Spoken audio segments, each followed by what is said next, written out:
El príncipe creía estar acostándose con su esposa en la cama real, pero cuando ella se volteó, él quedó paralizado con lo que vio. El sol de la tarde pintaba de oro las cúpulas del Palacio Provincial de Nueva España. Era un edificio imponente que mezclaba la severidad arquitectónica española con sutiles detalles que recordaban a los antiguos templos aztecas, un símbolo perfecto de cómo la corona española había devorado el corazón de estas tierras, dejando apenas vestigios de lo que alguna vez fue. Dentro de sus muros, el príncipe Raúl de Hidalgo caminaba por el pasillo principal con la misma solemnidad con que lo hacía cada tarde. A sus 32 años, el peso de gobernar la provincia más rica del Imperio Español en las Américas había dejado huellas en su rostro, a líneas prematuras alrededor de sus ojos oscuros, una barba cuidadosamente recortada que ya mostraba algunos hilos plateados. «Su Excelencia», dijo uno de los consejeros, inclinándose al verlo pasar. «La princesa Esmeralda solicita su presencia en el Salón Azul». Raúl asintió sin mostrar emoción. Su matrimonio con Esmeralda, una noble enviada directamente desde Madrid hacía apenas 6 meses, era como las esculturas que adornaban los jardines del palacio. Hermosas a la vista, pero frías al tacto. «Dígale que me reuniré con ella en breve», respondió con voz neutra. En realidad, Raúl ansiaba terminar rápido con las formalidades del día. En su mente ya estaba en otro lugar, lejos de los protocolos y las falsas sonrisas. Mientras tanto, en los aposentos reales, la princesa Esmeralda contemplaba su reflejo en un espejo de plata pulida. Sus ojos verde esmeralda, que le habían dado su nombre, contrastaban con su piel clara y su cabello negro como la noche. «Hermosa», le decían todos, «perfecta», susurraban, pero ella solo veía a una extraña. «¿Por qué estos sueños no me dejan en paz?», murmuró para sí misma, recordando las pesadillas que la atormentaban casi cada noche. Siempre la misma niña, idéntica a ella, llamándola entre la niebla. Un golpe en la puerta interrumpió sus pensamientos. «Adelante», dijo componiendo su rostro en una máscara de serenidad. «Mi señora, su excelencia dice que se reunirá con vos en breve», anunció la doncella con una reverencia. Esmeralda asintió y despidió a la muchacha con un gesto. Su matrimonio era una alianza, no una unión de corazones. Lo había aceptado desde el principio.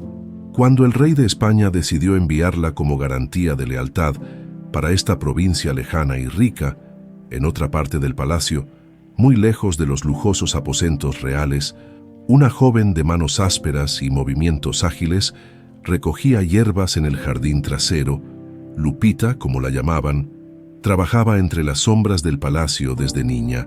Su rostro, parcialmente cubierto por un velo, escondía cicatrices que todos creían producto de un accidente en su infancia. La realidad era muy distinta. Esas marcas habían sido ordenadas por la reina madre, doña Carmina, quien había mandado que la niña fuera marcada y abandonada tras descubrir la infidelidad del difunto rey con una mujer indígena. Lo que nadie sabía, ni siquiera la propia Lupita, era que aquella niña abandonada tenía sangre real corriendo por sus venas. «Lupita, la cocinera necesita esas hierbas ahora», gritó otro sirviente desde la puerta. «Ya voy», respondió ella, guardando rápidamente un pequeño amuleto que siempre llevaba consigo bajo su vestido desgastado. Mientras recogía tomillo y romero, sus ojos se desviaron hacia la ventana del estudio del príncipe. Por un instante, sus miradas se cruzaron. Fue apenas un segundo, pero suficiente para que ambos sintieran ese fuego que llevaban meses alimentando en secreto. Cuando el sol comenzó a ocultarse, don Alejandro, medio hermano de Raúl, se encontraba en su laboratorio privado. Un hombre de facciones afiladas y sonrisa calculadora mezclaba con cuidado un polvo blanquecino en una copa de vino. «Este mes aumentaremos la dosis, poco a poco», murmuró para sí mismo. Demasiado lento para ser detectado, lo suficientemente efectivo para debilitarlo día tras día. Don Alejandro había estudiado tanto los venenos indígenas como las intrigas europeas. Su madre, una dama de la corte que nunca recibió el título de reina, le había enseñado a sobrevivir en un mundo donde solo los astutos prosperaban. Ahora, como consejero principal de su medio hermano, Tenía acceso a todo: documentos oficiales, correspondencia con Madrid e incluso la copa personal del príncipe. «¿Se puede pasar, hermano?», preguntó, golpeando suavemente la puerta del despacho de Raúl horas más tarde. El príncipe, cansado tras una larga jornada de audiencias, asintió. «Adelante, Alejandro. Te traje ese vino que tanto te gusta, de las viñas de Parras», dijo, ofreciéndole la copa envenenada con una sonrisa fraternal. «Pareces agotado». Raúl tomó la copa, agradeciendo el gesto con un movimiento de cabeza. Los problemas nunca terminan, los tributos aumentan, el pueblo sufre y Madrid solo quiere más oro. Para eso estoy yo aquí, para aliviar tus cargas, respondió Alejandro, observando con disimulo cómo su hermano bebía el vino lentamente. Por cierto, he notado que la princesa parece cada día más distante. Nuestro matrimonio es lo que es, respondió Raúl con sequedad. Una alianza política, nada más. Aún así, un heredero sería conveniente para asegurar la estabilidad de la provincia, insistió Alejandro, cuyos planes incluían eliminar a cualquier posible heredero cuando llegara el momento. Raúl cambió de tema, inconsciente de que cada sorbo lo acercaba más a una muerte lenta y dolorosa. Más tarde esa noche, cuando el palacio dormía, una figura se deslizó por los pasadizos secretos que conectaban las habitaciones reales con los jardines interiores. El príncipe Raúl, despojado de sus ropas ceremoniales, se movía como un hombre común, no como un gobernante. En un rincón oculto del jardín, donde los rosales traídos de España se mezclaban con plantas nativas, creando una curiosa armonía. Lupita esperaba al verla. Todo el peso de la corona parecía abandonar los hombros de Raúl. «Creí que no vendrías», susurró ella con ese acento que mezclaba el español con suaves tonos indígenas. «Siempre vendré a ti», respondió él, tomando sus manos entre las suyas. «Eres el único lugar donde puedo ser yo mismo». Lo que ninguno sabía era que ojos vigilantes los observaban desde las sombras. La reina madre, doña Carmina, cuyo poder en la corte seguía siendo considerable a pesar de la muerte de su esposo, había sospechado de estos encuentros y ahora tenía la confirmación, en lugar de la furia que cabría esperar. Una sonrisa macabra se dibujó en su rostro ajado. En su mente, un plan comenzaba a formarse, un plan que usaría este amor prohibido no para destruirlo, sino para algo mucho más retorcido. «Así que esta es la mestiza que ha robado el corazón del príncipe», murmuró para sí misma. «Qué interesante giro del destino». Lo que doña Carmina sabía, y nadie más en el palacio, era que la joven sirvienta de rostro marcado no era cualquier mestiza. Era una de las hijas gemelas del antiguo rey.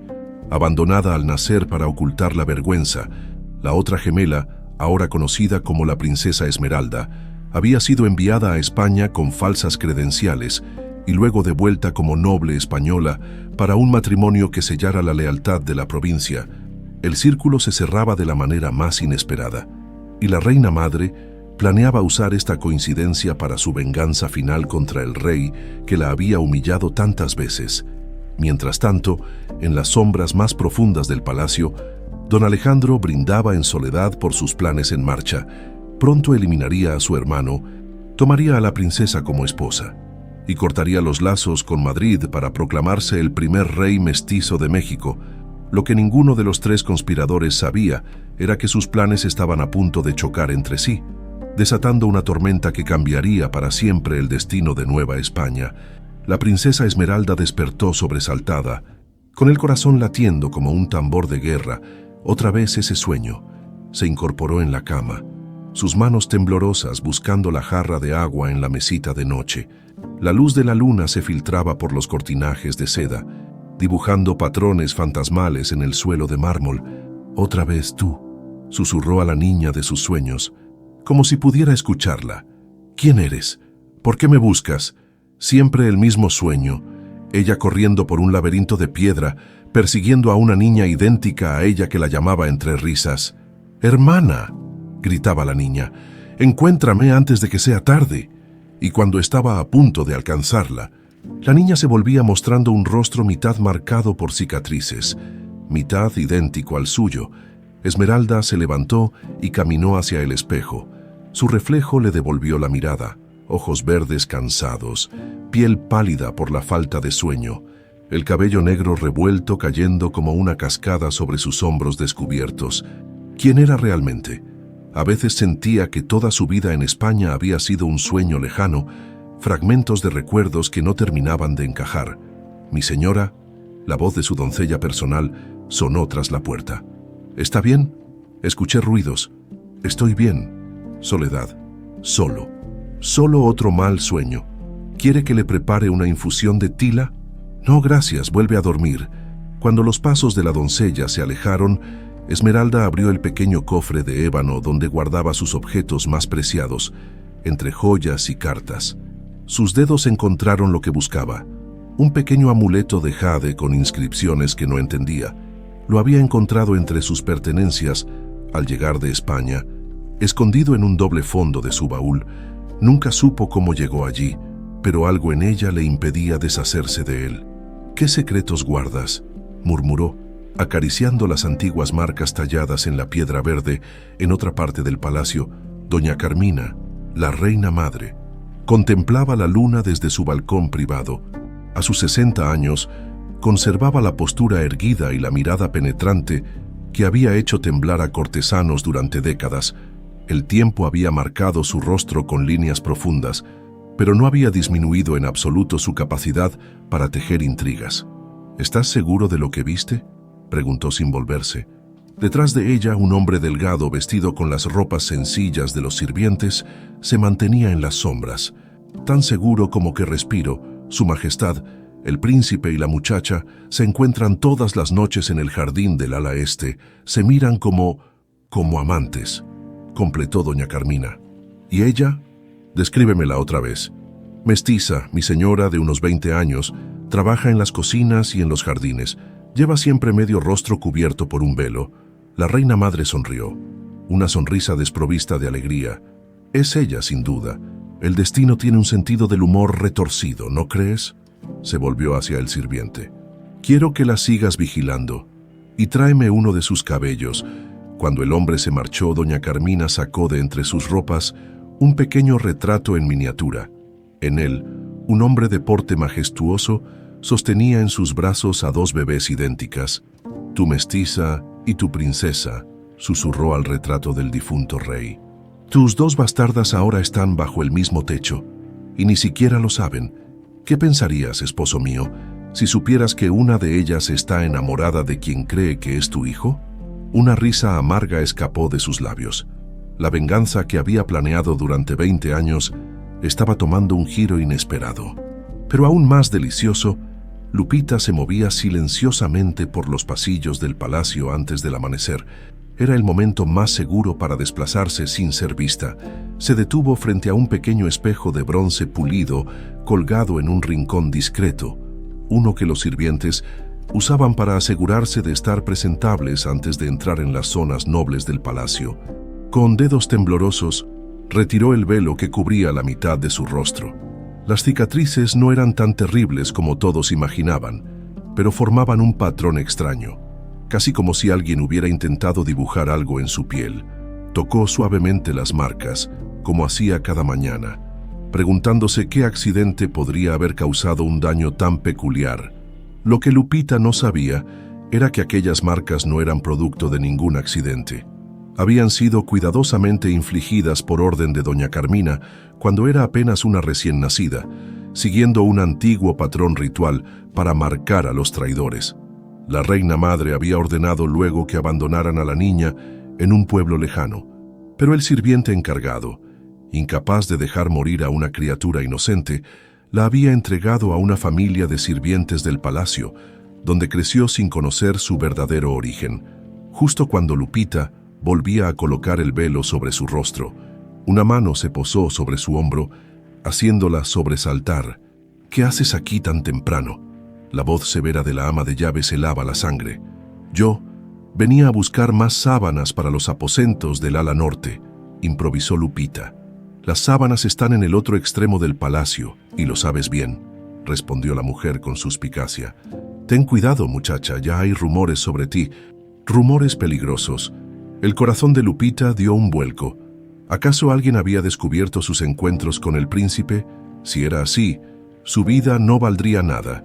No sé de qué habla, respondió bajando la mirada. Claro que lo sabes. La ama de llaves se acercó más, susurrando. Solo recuerda que las paredes tienen oídos y que la reina madre tiene ojos en todas partes. Cuando la mujer se alejó, Lupita apretó instintivamente el pequeño amuleto de jade que llevaba oculto entre sus ropas. Era su único tesoro, lo único que tenía desde que tenía memoria.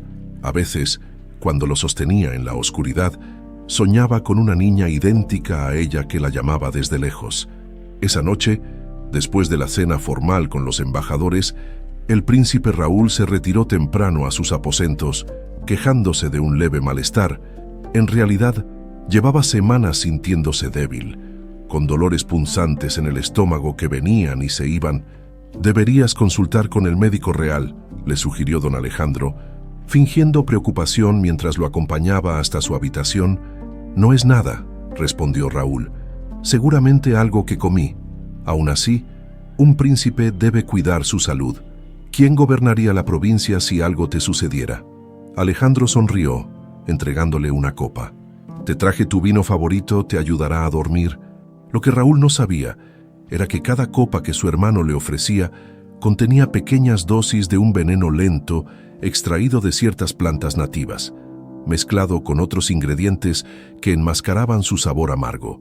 Un veneno que debilitaba gradualmente el cuerpo sin dejar rastros evidentes.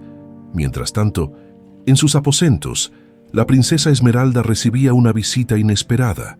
La reina madre rara vez abandonaba su ala del palacio por las noches. «Mi querida nuera», dijo doña Carmina, con una sonrisa que no llegaba a sus ojos, «he notado que no duermes bien. Las ojeras te delatan». «Son solo sueños, su majestad», respondió Esmeralda con cautela.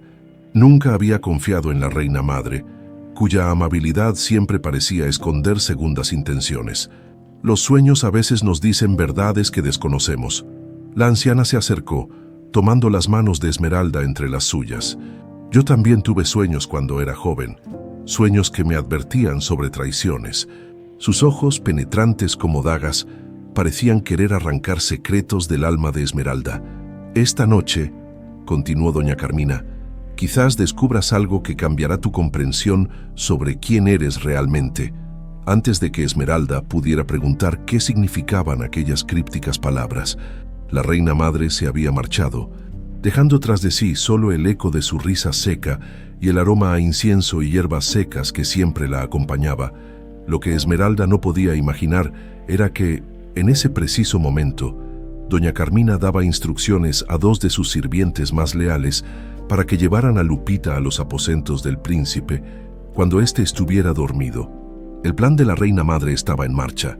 Si Lupita quedaba embarazada del príncipe mientras se hacía pasar por Esmeralda, el heredero sería oficialmente legítimo, pero llevaría la sangre mestiza que tanto despreciaba, una venganza perfecta contra el difunto rey, que había mancillado su honor al engendrar hijas con una mujer indígena.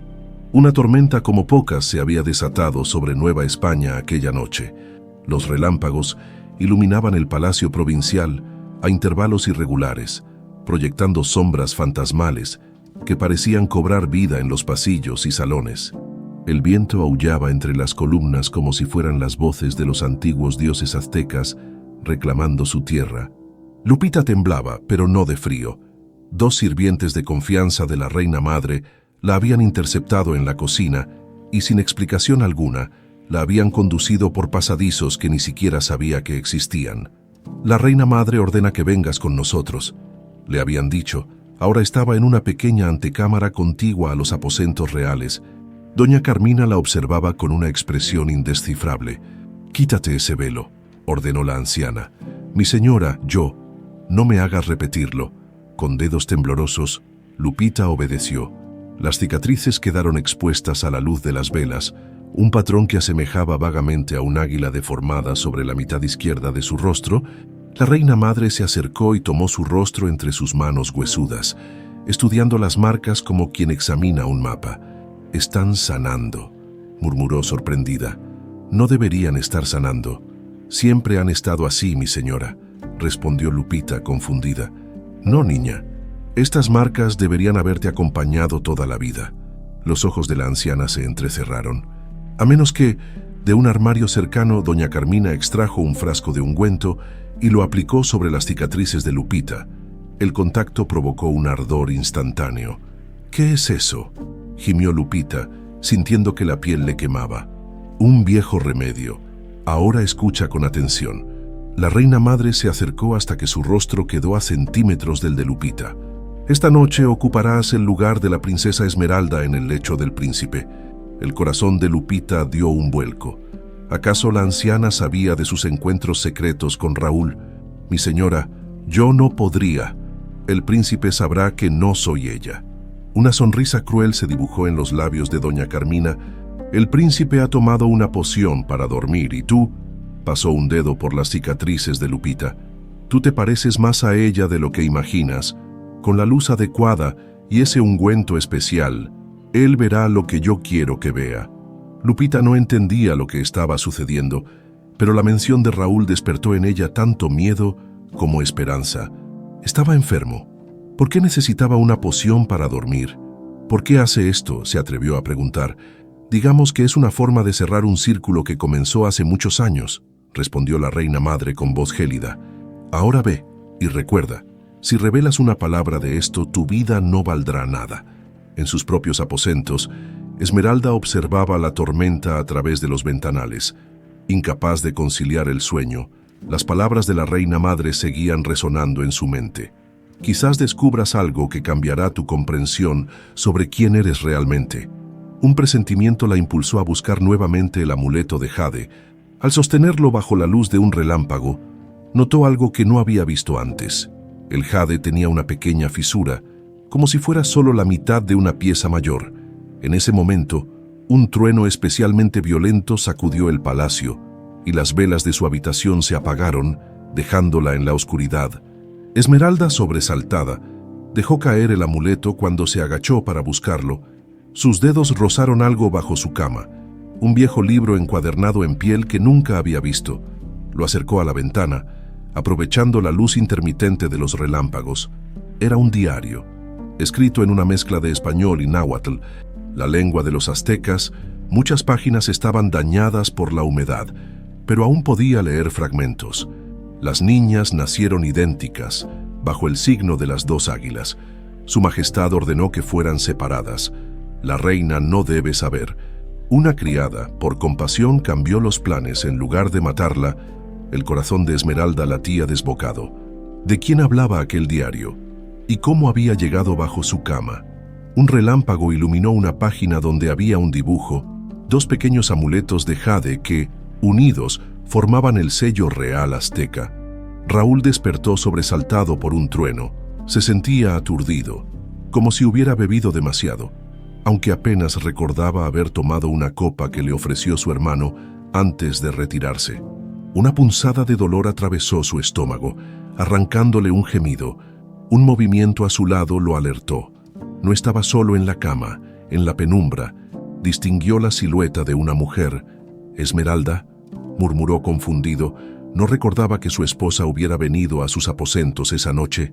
«Shh», respondió una voz suave. Raúl se incorporó y encendió con dificultad una vela junto a la cama. La luz temblorosa reveló un rostro que le resultaba familiar y extraño a la vez. «¿Lupita?». El asombro lo dejó sin aliento, pero al mirarla más detenidamente, quedó paralizado. El rostro frente a él mostraba las inconfundibles facciones de Lupita, pero las cicatrices que siempre había visto cubiertas por el velo estaban cambiando. El ungüento que doña Carmina había aplicado, combinado con la luz de la vela, hacía que las marcas parecieran desvanecerse, revelando un rostro que era un reflejo exacto del de Esmeralda. «¿Qué clase de brujería es esta?», exclamó Raúl retrocediendo. «¿Quién eres tú, Lupita, tan aterrorizada como él?». Tocó su propio rostro sintiendo las cicatrices suavizarse bajo sus dedos. «No lo sé», sollozó. «La reina madre me ordenó venir. Me puso algo en la cara y me dijo que ocupara el lugar de la princesa». Un relámpago iluminó la habitación con una claridad sobrenatural, y por un instante, Raúl vio lo que parecía imposible. Lupita y Esmeralda eran idénticas. como dos gotas de agua. «Esto no puede ser», murmuró, sintiendo que el mundo a su alrededor se desmoronaba. «A menos que...»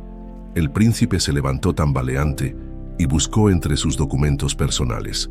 Extrajo un pergamino sellado que había prometido no abrir jamás. Un secreto que su padre le había confiado en su lecho de muerte. «Mi padre mencionó algo sobre una traición, sobre hijos que no eran lo que parecían», dijo, rompiendo el sello. «Siempre pensé que se refería a rumores sobre mi legitimidad, pero ahora, las palabras del antiguo rey, escritas con mano temblorosa, confirmaban lo imposible. La princesa traída de España no era quien todos creían. Las verdaderas hijas del rey, gemelas nacidas de su amor por una princesa azteca, habían sido separadas al nacer, una marcada y abandonada, la otra enviada a España con una falsa identidad. «Tú y Esmeralda son hermanas», dijo Raúl, con la voz quebrada por la incredulidad. «Hijas del rey y de...» Un grito interrumpió sus palabras. En la puerta, pálida como un fantasma, estaba Esmeralda, sosteniendo el viejo diario y su amuleto de jade. «¿Tú?» Sus ojos pasaron de Raúl a Lupita, deteniéndose en el rostro medio transformado de la joven, idéntico al suyo propio. «Tú eres la niña de mis sueños». Lupita extrajo de entre sus ropas su propio amuleto de jade.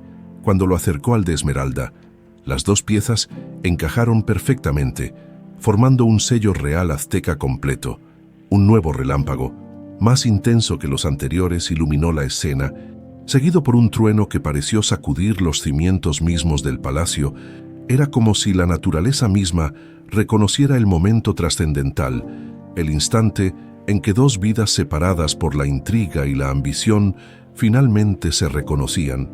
«¿Por qué la reina madre haría algo así?», preguntó Esmeralda, acercándose lentamente a su recién descubierta hermana. «¿Por qué separarnos? ¿Por qué marcar tu rostro para borrar toda huella de la verdad?», respondió Raúl, comprendiendo finalmente. «Para vengarse de tu padre por amar a vuestra madre, una princesa azteca, Lupita». Abrumada por la revelación, tocó el rostro de Esmeralda con manos temblorosas, como queriendo asegurarse de que no era una aparición. «Siempre soñé contigo», susurró. «Siempre sentí que me faltaba una parte de mí misma». Esmeralda tomó las manos de su hermana entre las suyas, sintiendo una conexión que trascendía las palabras. Un vínculo que ni siquiera 2 décadas de separación habían logrado romper. En ese momento de reencuentro, ninguno de los tres notó la figura que los observaba desde las sombras del pasillo. Don Alejandro, atraído por las voces y el extraño resplandor que emanaba de los amuletos unidos, había sido testigo involuntario de la escena. Sus planes, tan cuidadosamente trazados, ahora enfrentaban una complicación inesperada. Así que la princesa española y la sirvienta son en realidad las bastardas mestizas del viejo rey, murmuró para sí mismo mientras se alejaba silenciosamente. Esto cambia todo, o quizás lo hace aún más interesante. La tormenta continuaba rugiendo sobre Nueva España. Como presagio de los turbulentos días que estaban por venir, la luz del amanecer se filtraba tímidamente a través de los vitrales del palacio, dibujando patrones multicolores sobre el mármol del suelo. En una pequeña sala apartada, lejos de miradas indiscretas, Esmeralda y Lupita se estudiaban mutuamente como si contemplaran sus propios reflejos en un espejo encantado. Raúl, sentado a cierta distancia, observaba la escena con una mezcla de asombro y preocupación. La noche anterior había cambiado todo. Los tres habían acordado encontrarse allí al alba, después de pasar horas procesando lo descubierto. «Las marcas casi han desaparecido», dijo Esmeralda, rozando con la punta de sus dedos el rostro de Lupita, donde las cicatrices que durante años habían sido una parte de su identidad, ahora se desvanecían como la niebla bajo el sol de la mañana. «El ungüento que aplicó doña Carmina», murmuró Lupita. «Debía ser algún tipo de remedio antiguo, pero ¿por qué lo hizo? ¿Por qué revelar ahora un secreto que ha guardado durante tantos años?» «Para manipularnos», respondió Raúl acercándose a las hermanas. «La reina madre nunca hace nada sin un propósito. Lo que no entiendo es cuál puede ser su objetivo final. Un silencio pesado cayó sobre la habitación. El amuleto de jade reunificado descansaba sobre una mesa de caoba, emitiendo un brillo extraño que parecía intensificarse con los primeros rayos del sol. «Necesitamos respuestas», dijo finalmente Esmeralda, incorporándose con determinación, «y las únicas personas que podrían dárnoslas son la reina madre y quien escribió este diario». Mostró nuevamente las páginas ajadas, donde se relataba el nacimiento de las gemelas y la conspiración para separarlas. Por la caligrafía y ciertas expresiones, creo que fue escrito por una partera o curandera, señaló Lupita. Hay palabras en náhuatl que solo usarían los que conocen las antiguas tradiciones. Raúl asintió, pero un ataque repentino de tos interrumpió sus palabras. Su rostro palideció mientras se doblaba de dolor, presionando una mano contra su estómago. «¿Estás bien?», preguntó Lupita acercándose rápidamente a él. «No es nada», mintió el príncipe, pero sus ojos vidriosos lo delataban. «Solo necesito descansar». Esmeralda y Lupita intercambiaron miradas de preocupación. La salud del príncipe parecía deteriorarse día a día, y aunque él se esforzaba por ocultarlo, era evidente que algo grave estaba sucediendo. «Hay algo más en juego aquí», dijo Esmeralda tomando la mano de Raúl. «Debemos ser extremadamente cuidadosos. Si alguien descubre que conocemos la verdad, nuestras vidas podrían estar en peligro». Esa misma mañana, don Alejandro se reunía secretamente con 3 hombres en una taberna del puerto, lejos de los ojos y oídos del palacio. Eran comerciantes ingleses, oficialmente, pero sus verdaderos negocios iban mucho más allá del intercambio de mercancías. «La situación ha cambiado», dijo Alejandro en voz baja, tras asegurarse de que nadie los escuchaba. «Las hijas bastardas del viejo rey han descubierto su identidad». «¿Cómo afecta eso a nuestros planes?», preguntó el mayor de los ingleses, un hombre de barba rojiza y ojos calculadores. «Podría complicarlos o acelerarlos», respondió Alejandro, tamborileando con los dedos sobre la mesa. «Si manipulo bien esta información, puedo usarla para sembrar dudas sobre la legitimidad de Raúl. Después de todo, ¿quién querría que Nueva España fuera gobernada por las hijas mestizas de una princesa azteca?» Los ingleses sonrieron. Su objetivo era claro: debilitar el control español sobre sus colonias, para luego ofrecer apoyo a los nuevos gobernantes, asegurando así acceso privilegiado a los recursos y mercados americanos. «¿Y el príncipe?», inquirió otro de los ingleses. «¿Cómo avanza su enfermedad?» «Más lento de lo que esperaba», admitió Alejandro con frustración. «Es como si algo lo estuviera fortaleciendo. Aumentaré la dosis». Lo que don Alejandro ignoraba era que su conversación había sido parcialmente escuchada. Soledad, la doncella personal de Esmeralda, había seguido a los hombres por orden de su señora, quien sospechaba que algo oscuro se tramaba en los círculos cercanos al poder. De vuelta en el palacio, Esmeralda había tomado una decisión arriesgada. Aprovecharía la invitación a un paseo por los jardines que don Alejandro le había extendido repetidamente en los últimos días. Era peligroso, pero necesitaba información. «Es un honor que finalmente aceptes mi compañía». «Princesa», dijo Alejandro ofreciéndole su brazo mientras caminaban entre rosales traídos de Europa. «He estado distraída últimamente», respondió ella con cautela, estudiando el rostro del hombre que cortejaba tan abiertamente a la esposa de su propio hermano.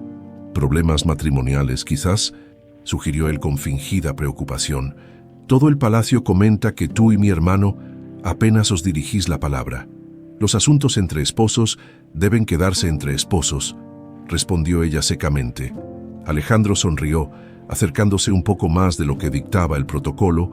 «A veces, princesa, el destino nos une a las personas equivocadas, mientras que otros más adecuados deben esperar su momento».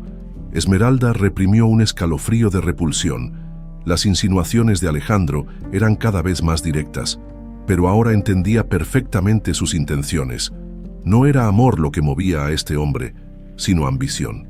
«¿Y cómo está la salud de mi esposo?», preguntó ella aparentando indiferencia. «Parece algo decaído últimamente». Un destello de tensión cruzó el rostro de Alejandro antes de que pudiera disimularlo. «De verdad, no he notado nada inusual, aunque claro, Los hombres de nuestra familia no siempre tenemos la mejor salud. Nuestro padre, por ejemplo, sufrió de extraños males antes de su muerte. El mensaje era claro. Estaba sugiriendo que la enfermedad de Raúl era hereditaria y, por tanto, natural. Pero Esmeralda ya sospechaba lo contrario. Mientras tanto, Lupita había regresado a sus obligaciones habituales para no despertar sospechas. Trabajaba en las cocinas pelando verduras, pero su mente estaba lejos de allí. El mundo que conocía se había transformado en cuestión de horas. Ella, una simple sirvienta mestiza, resultaba ser hija del rey, hermana gemela de la princesa y legítima heredera al trono provincial. Pareces en las nubes. «Muchachita», dijo una cocinera mayor sobresaltándola, «cuidado con ese cuchillo o acabarás cortándote un dedo».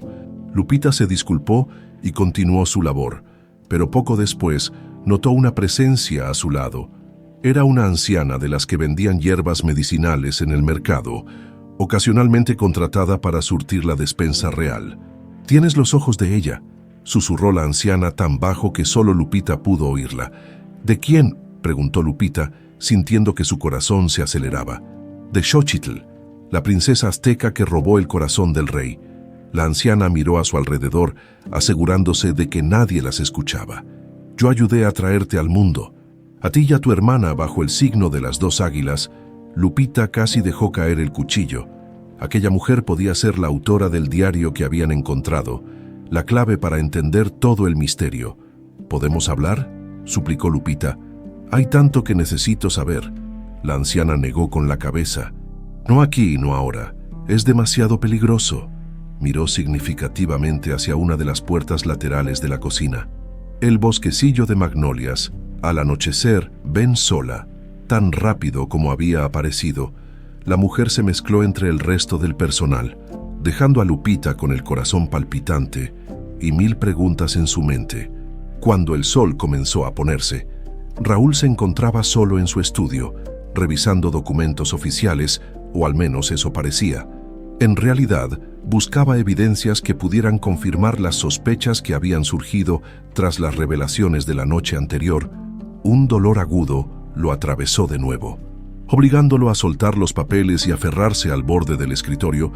Estos ataques eran cada vez más frecuentes e intensos. En el fondo, sabía que no era una enfermedad natural lo que lo aquejaba. «Pareces indispuesto, hermano». La voz de Alejandro lo sobresaltó. No lo había oído entrar. «Un malestar pasajero», respondió Raúl, enderezándose con esfuerzo. «¿Qué te trae por aquí?» «Simple preocupación fraternal». Alejandro se acercó colocando sobre el escritorio la habitual copa de vino. «Te traje tu remedio vespertino».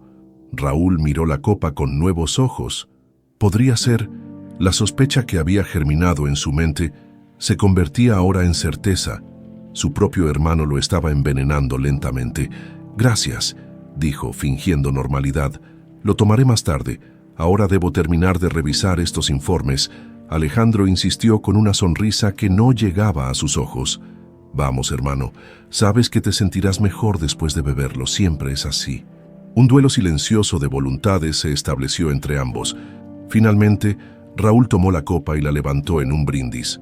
«Por la familia», dijo con ironía apenas velada, pero en lugar de beber, dejó la copa nuevamente sobre el escritorio.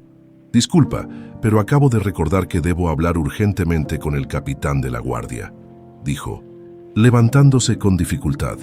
«Asuntos de seguridad», Alejandro, visiblemente contrariado, observó cómo su hermano abandonaba el estudio sin haber probado el vino envenenado. Por primera vez en meses, su plan encontraba un obstáculo, y mientras el sol terminaba de ocultarse tras las montañas, Lupita se dirigía secretamente hacia el bosquecillo de magnolias. Ignorando que cada paso la acercaba tanto a la verdad como al peligro, el bosquecillo de magnolias quedaba en una zona apartada de los jardines del palacio, donde los árboles traídos de tierras lejanas se mezclaban con vegetación nativa, creando un pequeño Edén olvidado por los jardineros oficiales. La luna llena bañaba el lugar con una luz plateada que convertía las flores blancas en pequeños faroles naturales. Lupita avanzaba con cautela, atenta a cualquier sonido que pudiera delatar la presencia de guardias o espías. Su corazón latía con fuerza, impulsado tanto por el miedo como por la esperanza de encontrar respuestas. «Creí que no vendrías», dijo una voz desde las sombras sobresaltándola. La anciana emergió como un espíritu entre los árboles, a la luz de la luna. Su rostro mostraba profundas arrugas que parecían contar historias de muchas vidas vividas. «Necesito saber la verdad», respondió Lupita con determinación. «Sobre mi madre, sobre mi nacimiento, sobre estas marcas». La anciana asintió y le indicó que la siguiera más adentro del bosquecillo, donde las frondosas ramas ocultaban un pequeño claro. Allí, sacó de entre sus ropas un pequeño paquete envuelto en hojas de maíz secas. «Mi nombre es Citlali», dijo mientras desenvolvía el paquete, revelando hierbas secas y pequeñas piedras de colores. «Fui partera de tu madre, la princesa Xochitl, la última del linaje real azteca que quedaba en estas tierras». Mientras hablaba, la anciana encendió un pequeño fuego y comenzó a quemar algunas hierbas, cuyo aroma dulce y penetrante impregnó el aire. El rey la conoció durante una ceremonia en el pueblo de Texcoco. Se enamoraron. A pesar de que él ya estaba casado con doña Carmina, su amor fue secreto, pero verdadero. Lupita escuchaba absorta, intentando imaginar a esa madre que nunca conoció, a ese rey que resultaba ser su padre. «Cuando Xochitl quedó embarazada», continuó Citlali, «el rey se alegró. Quería reconocer a sus hijos, darles un lugar en la corte, pero doña Carmina descubrió la verdad poco antes del parto. El rostro de la anciana se ensombreció. La noche que nacisteis, la reina envió asesinos para matar a Xochitl y a sus bebés recién nacidos. Pero yo fui alertada a tiempo. Logré esconder a las niñas, aunque no pude salvar a vuestra madre». Lágrimas silenciosas corrían por las mejillas de Lupita. La historia era tan dolorosa como había temido. «Doña Carmina capturó a una de las niñas», dijo Citlali, mirando directamente a Lupita. «A ti. Ordenó que te marcaran según un antiguo ritual azteca que se aplicaba a los traidores, y luego que te abandonaran para morir. Pero no morí», murmuró Lupita. «No, el sirviente encargado de abandonarte no pudo hacerlo. Te entregó a una familia de la servidumbre del palacio. Yo tomé a tu hermana y la envié lejos, con comerciantes que partían hacia España, confiando en que allí estaría a salvo de la ira de la reina. ¿Y cómo llegó Esmeralda de vuelta a Nueva España, con una identidad falsa?» Citlali sonrió con amargura. «Ese fue el último acto de amor del rey hacia sus hijas. Antes de morir, arregló todo para que una de las gemelas regresara. No creo que imaginara que terminaría casada con quien todos creen que es su hijo». Lupita sintió un escalofrío. «¿Qué quieres decir con quien todos creen que es su hijo? Raúl no es». La anciana negó con la cabeza. «El verdadero hijo del rey y doña Carmina nació con malformaciones. La reina, obsesionada con mantener la pureza de la línea real, lo ocultó y lo sustituyó por el hijo recién nacido de una dama de la corte y un noble español. Ese niño es Raúl». La revelación dejó a Lupita sin aliento. Todo lo que creían saber sobre sus identidades era una elaborada red de mentiras. Y ahora, don Alejandro intenta eliminar a Raúl para tomar su lugar, añadió Citlali. «Lo está envenenando lentamente con una mezcla de plantas que nosotros llamamos muerte lenta». De repente, Lupita se llevó una mano al vientre, sintiendo una náusea repentina que la hizo doblarse. Citlali la observó con ojos entrecerrados. «Cargas una nueva vida, ¿verdad?». Lupita asintió, incapaz de hablar. Hacía días que sospechaba su embarazo, pero escucharlo de labios de otra persona lo hacía real, aterradoramente real. «El hijo del príncipe», murmuró Citlali. Otro eslabón en esta cadena de destinos entrelazados. La anciana buscó entre sus hierbas y comenzó a preparar una infusión. «Esto fortalecerá al bebé», dijo, ofreciéndole la bebida humeante. «Y esto otro», añadió entregándole un pequeño saquito de cuero. «Es el antídoto para el veneno que está consumiendo a Raúl. Debe tomarlo 3 veces al día, mezclado con miel para disimular su sabor amargo». Lupita tomó los remedios con manos temblorosas. «¿Por qué me ayudas?», preguntó. «¿Por qué nos ayudas?». Citlali miró hacia el cielo estrellado antes de responder. «Juré a tu madre mientras moría en mis brazos que protegería a sus hijas, que además añadió con una sonrisa enigmática. Las estrellas anunciaron hace mucho tiempo que dos águilas, una clara y una oscura, volarían juntas sobre estas tierras. Creo que ese tiempo ha llegado. En el palacio, Esmeralda esperaba impaciente el regreso de Lupita. Raúl, recostado en un diván, parecía más débil que nunca. Su piel había adquirido un tono amarillento y líneas oscuras marcaban el contorno de sus ojos. «Debería haber regresado ya», dijo Esmeralda, mirando ansiosamente por la ventana. «Tal vez la anciana tenía mucho que contar», respondió Raúl intentando ocultar su preocupación. O quizás no terminó la frase. Ambos sabían que el peligro acechaba por todas partes. Si don Alejandro o la reina madre descubrían que las hermanas conocían la verdad sobre su origen, no dudarían en silenciarlas para siempre. Un ruido en la puerta los sobresaltó. Era Soledad, la doncella de Esmeralda. «Mi señora», dijo con voz agitada, «he escuchado algo terrible. Don Alejandro se ha reunido con hombres extranjeros en el puerto. Planean algo contra el príncipe y contra vos». Esmeralda y Raúl intercambiaron miradas de alarma. «¿Qué más escuchaste?», preguntó el príncipe incorporándose con dificultad. «Algo sobre aumentar la dosis de un veneno», respondió Soledad, «y sobre usar la verdadera identidad de mi señora y su hermana para cuestionar vuestra legitimidad en el trono». Raúl cerró los puños con rabia. «Así que no solo intenta matarme, sino que planea usar la verdad sobre Esmeralda y Lupita para sus propios fines». «Debemos actuar antes que él», dijo Esmeralda con determinación. «Si pretende revelar la verdad para desacreditarnos, nosotros debemos controlar cómo y cuándo se conoce esa verdad». En ese momento, Lupita entró apresuradamente en la habitación. Su rostro mostraba las huellas del llanto, pero también una determinación nueva. «Tengo el antídoto», anunció mostrando el saquito de cuero, «y tengo toda la verdad sobre nuestros orígenes». Mientras preparaba el remedio para Raúl, Lupita relató todo lo que Citlali le había contado, la historia de su madre, la princesa azteca, las órdenes crueles de doña Carmina, la sustitución del verdadero hijo del rey por Raúl. «Eso significa que ninguno de nosotros tres es quien creía ser», concluyó Esmeralda, «y que todos tenemos igual derecho, o igual ausencia de derecho, al trono provincial». Raúl bebió el amargo remedio, haciendo una mueca. «Los títulos y linajes ya no importan», dijo. «Lo que importa es detener a Alejandro antes de que sumerja a Nueva España en el caos». Lupita dudó un momento antes de añadir la última noticia. «Hay algo más que debéis saber», dijo, llevándose instintivamente una mano al vientre. «Estoy esperando un hijo tuyo, Raúl». El silencio que siguió a esta revelación fue tan profundo que podían escuchar sus propios corazones latiendo. Raúl miró a Lupita con una mezcla de asombro y alegría, mientras Esmeralda procesaba lo que esto significaba: un nuevo heredero, con sangre tanto española como azteca, que podría unir lo que la historia había dividido. «Un hijo», murmuró Raúl finalmente, intentando ponerse en pie.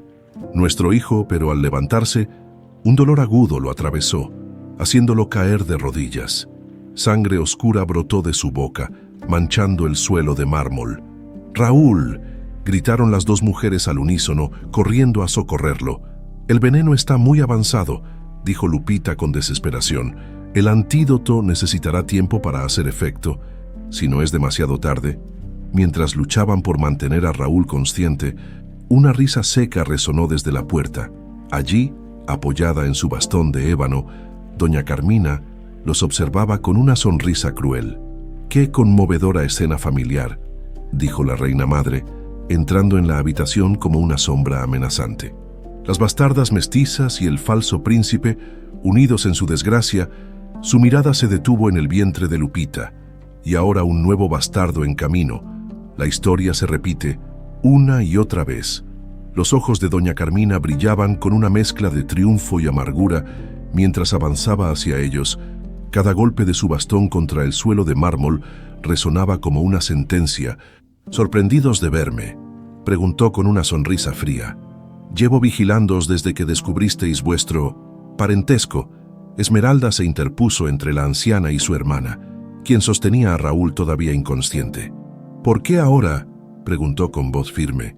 ¿Por qué permitir que descubriéramos la verdad después de tantos años de mentiras? La reina madre se acercó a una silla y se sentó con la elegancia estudiada de quien ha pasado décadas en la corte. Su rostro, a pesar de las arrugas, mantenía la dureza de quien nunca se ha permitido mostrar debilidad. «Porque el tiempo de mi venganza ha llegado», respondió. 20 años he esperado para ver la cara del viejo rey humillada a través de sus bastardas. Una princesa que resultó ser mestiza, una sirvienta marcada como traidora, llevando al hijo de un príncipe que no es príncipe. Una tos violenta sacudió a Raúl. Lupita limpió la sangre de sus labios con un pañuelo mientras susurraba palabras de aliento. El antídoto necesitaría tiempo para contrarrestar meses de envenenamiento sistemático. «¿Qué ganas con esto?», me preguntó Esmeralda. «El rey está muerto. Nosotras no tuvimos culpa de su infidelidad. ¿Ganar?». Doña Carmina soltó una risa amarga. «Ya he ganado. He vivido para ver cómo el legado de mi esposo se desmorona. Su hijo verdadero, deforme y oculto en las mazmorras del palacio.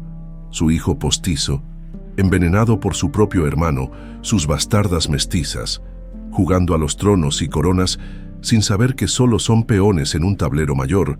Lupita, quien hasta entonces había permanecido en silencio, levantó la mirada. «Hay algo que no entiendo», dijo. «Si tanto nos odias, ¿por qué me ordenaste tomar el lugar de Esmeralda en el lecho de Raúl? ¿Por qué facilitar que quedara embarazada?». Una sonrisa cruel se dibujó en los labios ajados de la anciana. Para completar el círculo de humillación, un heredero nacido de la unión de una bastarda marcada y un príncipe ilegítimo, un heredero que llevaría la sangre indígena que tanto despreciaba el rey mientras proclamaba amar a vuestra madre.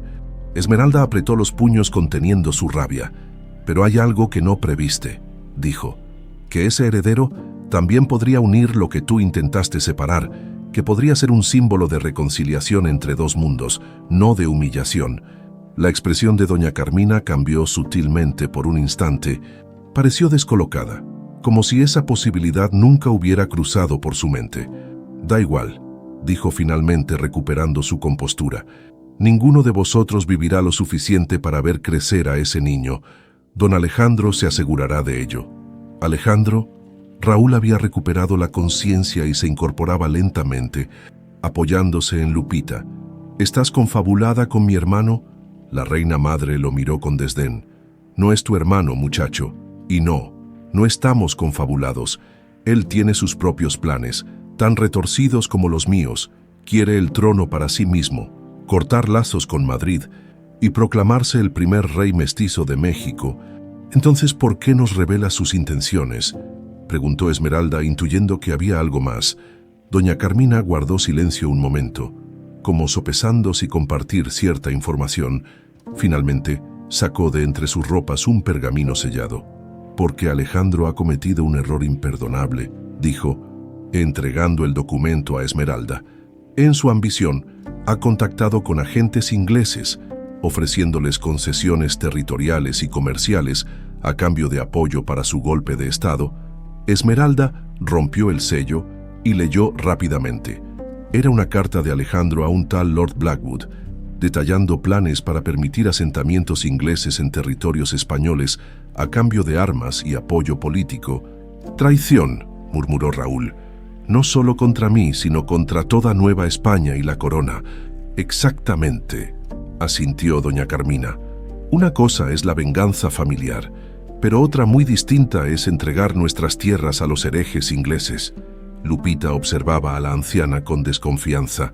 «¿Por qué nos ayudas ahora? ¿Qué quieres realmente?». La reina madre se levantó con dificultad, apoyándose pesadamente en su bastón. «No os confundáis, no os estoy ayudando. Solo estoy eligiendo quién me sucederá en este juego de intrigas, y prefiero que sean las hijas bastardas de mi esposo antes que un traidor que vendería nuestra tierra a extranjeros». Un acceso de tos la interrumpió. Cuando retiró el pañuelo de sus labios, estaba manchado de sangre. «Veo que el veneno ha encontrado otro objetivo», dijo Raúl, comprendiendo de inmediato. «Alejandro te ha envenenado también». Doña Carmina sonrió con amargura. «Irónico, ¿verdad, la tejedora de intrigas? Atrapada en una trama ajena, sí. Alejandro ha estado envenenándome también, Un seguro, supongo, por si descubría sus planes. Esmeralda y Lupita intercambiaron miradas. La situación se complicaba por momentos. «Tenemos el antídoto», dijo Lupita, mostrando el saquito de hierbas. «La misma partera que nos trajo al mundo lo preparó. Citlali sigue viva». Los ojos de doña Carmina se abrieron con sorpresa. «Esa vieja bruja ha sido una espina en mi costado durante décadas. Podríamos compartir el antídoto contigo», ofreció Esmeralda. «A cambio de toda la verdad, los documentos que prueban nuestro origen, la ubicación del verdadero hijo del rey». Todo la reina madre la miró con una mezcla de respeto y rencor. «Tienes agallas, niña. Tu madre era igual de directa». Se dejó caer nuevamente en la silla, visiblemente debilitada. «Está bien, no tengo nada que perder ya. El cofre de ébano en mi recámara, bajo una baldosa suelta junto al lecho. Allí encontraréis todo. Partidas de nacimiento, el diario del rey, cartas de vuestra madre, incluso un mapa para llegar a donde está recluido el verdadero hijo de la corona». Mientras hablaba, doña Carmina se fue desplomando lentamente. Su rostro había perdido color y un sudor frío perlaba su frente. «El veneno actúa rápido cuando se aumenta la dosis», murmuró. «Alejandro debe haber descubierto que intercepté su correspondencia con los ingleses». Lupita, movida por un impulso que ni ella misma comprendía, se acercó y comenzó a preparar el antídoto para la mujer que había ordenado marcar su rostro, que había intentado separarla de su hermana, que había causado tanto dolor. «¿Por qué me ayudas?», preguntó doña Carmina genuinamente sorprendida. «No lo hago por ti», respondió Lupita con firmeza. «Lo hago por mí, por la persona que quiero ser, no por quien tú intentaste convertirme».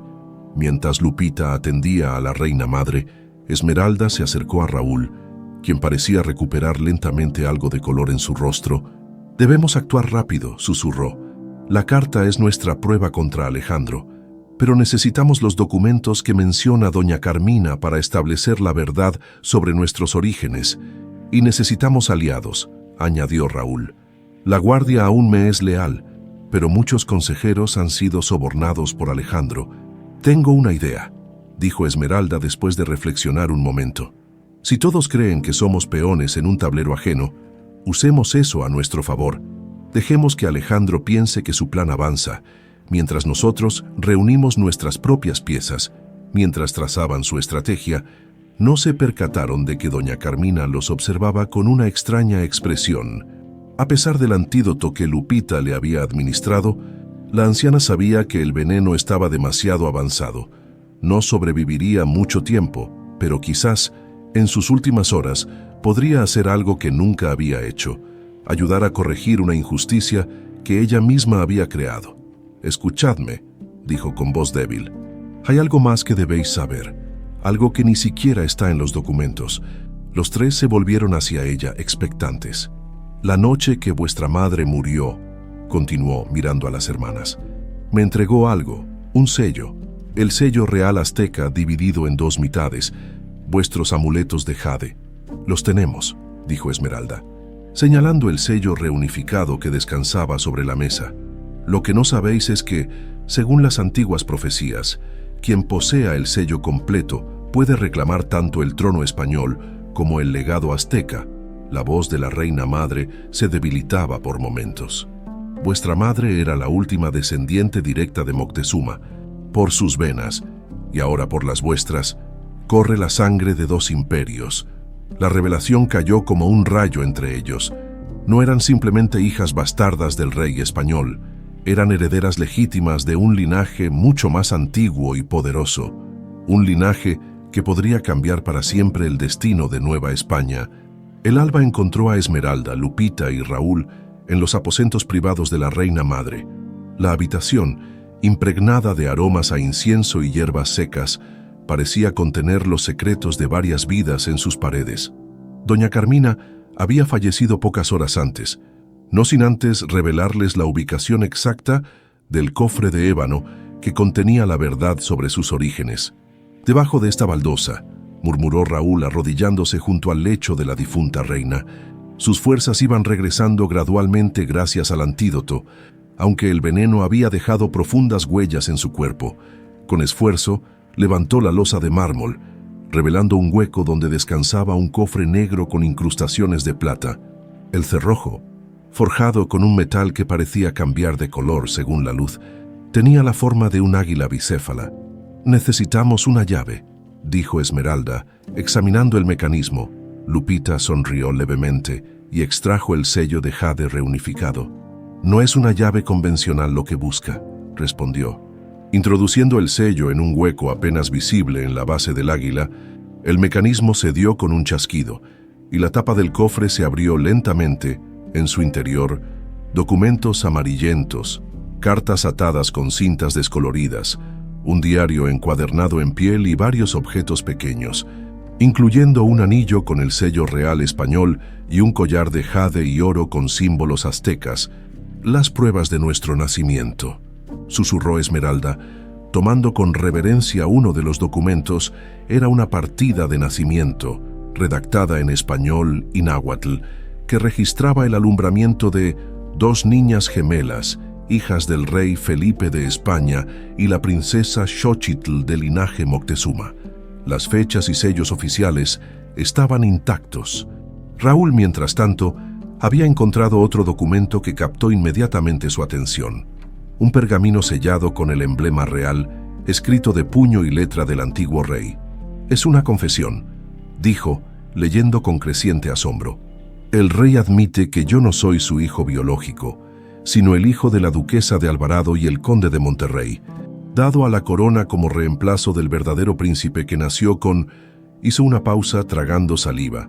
Con deformidades que la reina consideró indignas del linaje real, Lupita se acercó y colocó una mano reconfortante sobre el hombro de Raúl.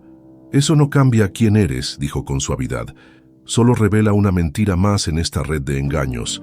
Pero Raúl parecía aturdido, como si el fundamento mismo de su identidad se hubiera desmoronado. «Toda mi vida he sido el príncipe Raúl de Hidalgo, heredero al trono provincial de Nueva España», murmuró. «Ahora resulta que soy nadie. Eres quien elijas ser», respondió Esmeralda con firmeza. «Igual que nosotras. Estos documentos no nos definen, solo nos liberan de las mentiras que otros construyeron a nuestro alrededor». Siguieron examinando el contenido del cofre.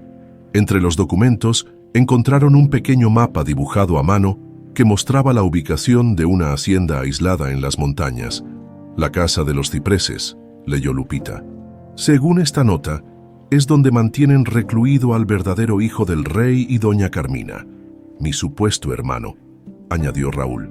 «El legítimo heredero, si nos atenemos a las leyes de sucesión españolas». Esmeralda había comenzado a leer el diario encuadernado en piel. Sus páginas revelaban la historia de amor entre el rey y la princesa azteca, narrada por una tercera persona que debía ser Citlali, la partera. «Escuchad esto», dijo leyendo en voz alta. «El rey juró que algún día sus hijas regresarían para reclamar tanto la herencia española como la azteca.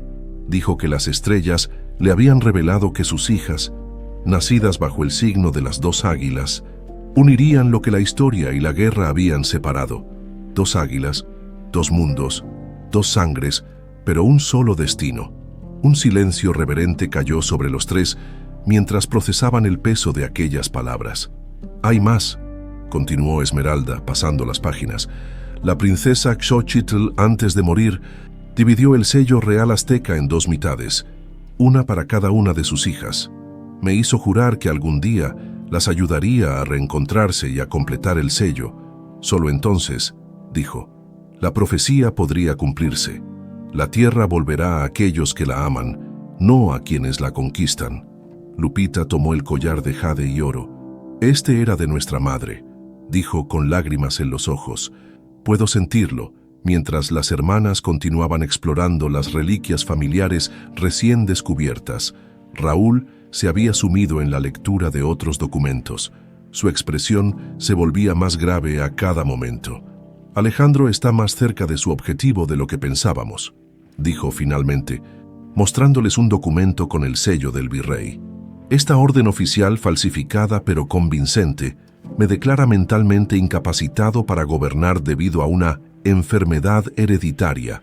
Solo necesita mi firma, probablemente forzada, y el testimonio de 2 médicos que seguramente ya ha sobornado.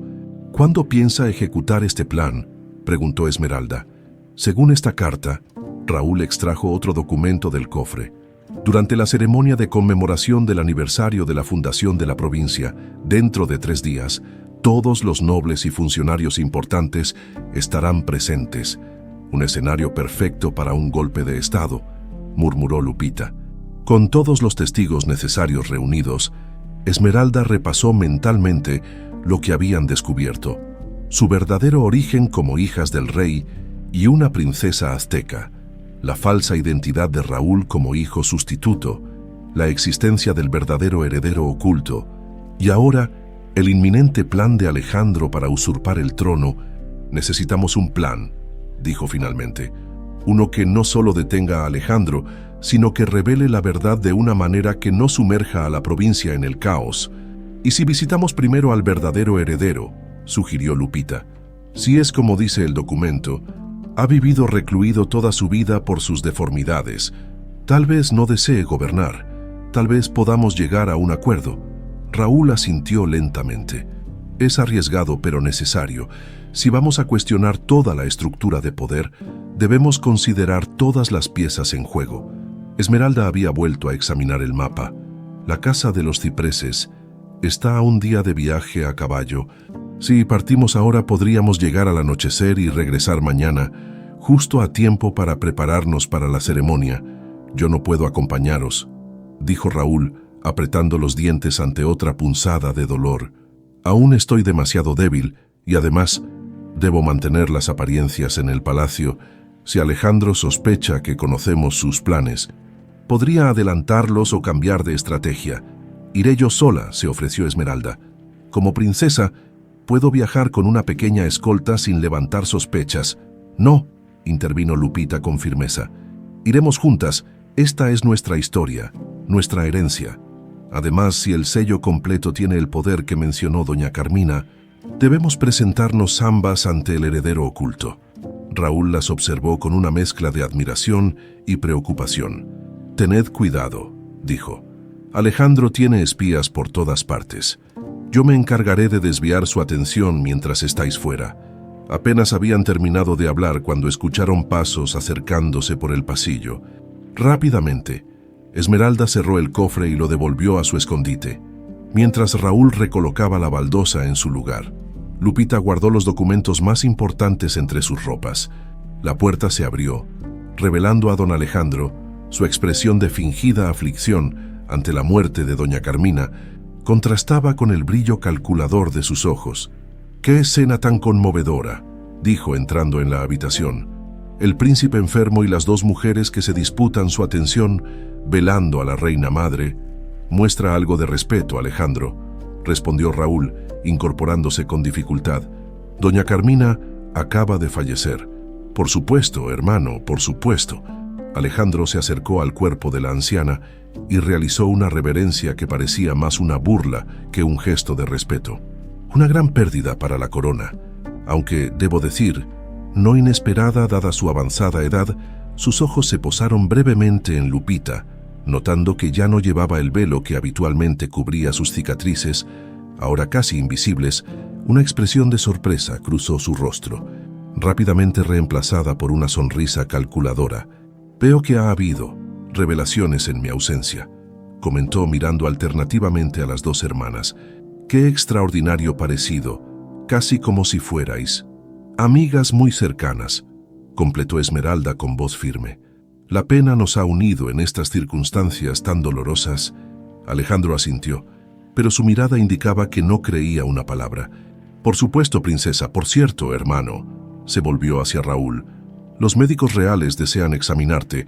Están preocupados por tu salud, que parece deteriorarse día a día».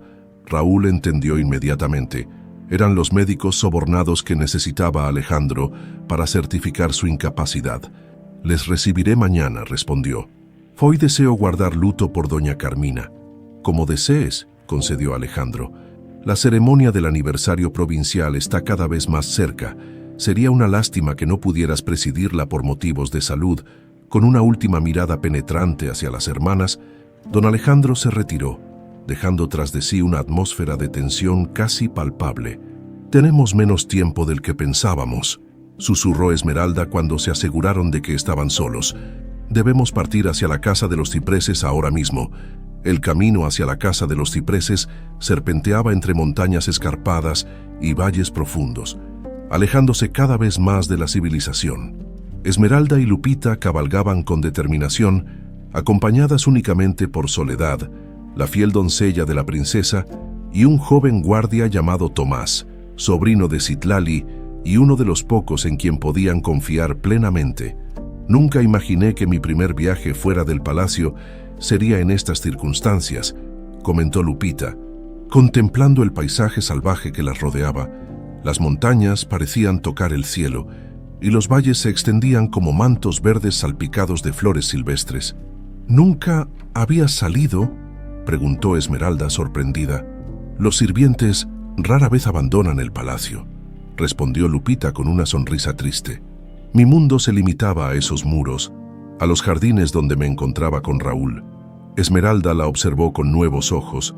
Su hermana, a pesar de haber vivido toda su vida como una sirvienta, mostraba una dignidad natural que ningún título podría conferir. «Sangre real», pensó. «En ambos linajes». «¿Cómo era nuestra madre?», preguntó súbitamente Lupita. «En el diario la describen como hermosa y valiente, pero me gustaría saber más». «Solo sé lo que leímos», admitió Esmeralda. «Mis recuerdos de España son confusos. Ahora entiendo por qué. Fueron fabricados, implantados por quienes me criaron bajo una identidad falsa. Se detuvieron junto a un arroyo para que los caballos bebieran. El sol comenzaba a descender hacia el horizonte, pintando el cielo de tonos dorados y rojizos. «Mira», dijo Lupita, señalando una formación rocosa que se alzaba a lo lejos. «Parece un águila con las alas extendidas, como en la profecía», asintió Esmeralda. «Dos águilas, dos mundos». Tomás, que se había adelantado para explorar el camino, regresó cabalgando a toda velocidad. «Hay soldados más adelante», informó desmontando. «No llevan el emblema del príncipe, sino uno que no reconozco».